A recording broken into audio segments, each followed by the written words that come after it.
Hi, and thanks for stopping by Pastor D's Thoughts. In the part of Illinois where I live, the weather can change so rapidly that there's a common saying around here that if you don't like the weather, just stick around 10 minutes. Things really change that rapidly, and right now we're experiencing that. The sun has been shining, it's been very hot. Matter of fact, the schools have been letting out early the past couple of days and are planning to do so tomorrow because the temperatures are so high and the humidity is so high.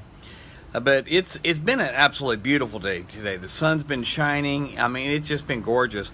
And literally, all of a sudden, I'm within just a matter of a minute and a half, it started getting dark. There's thunder beginning to roll in, and any time now, I'm sure it's going to start raining.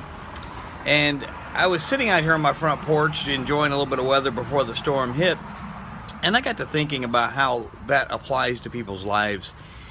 I have watched countless people over the years that I've been pastor that they come to the Lord in their times of desperation. They start coming to church and maybe very seriously give their heart to the Lord.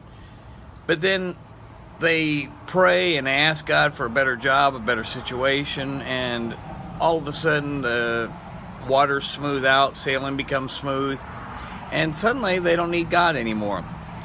People like that fail to realize something. Just as suddenly as the weather just changed, that suddenly your situation can change. And I want to tell you something. God is not a fool. God's not mocked, His Word says.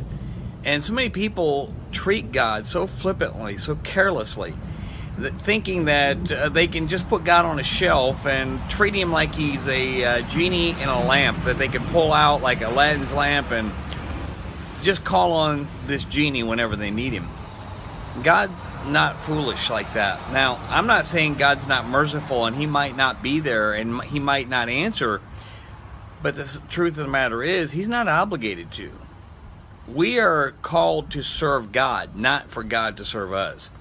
But so many people in this day and age we live in forget all about God. Forget about attending church, being in worship. They forget about paying tithes and giving offering. As soon as everything goes well, who needs God? Don't forget, your situation can turn around rapidly. And don't feel like God's going to be sitting there saying, oh yeah, you've been good, so I'm going to just give this to you.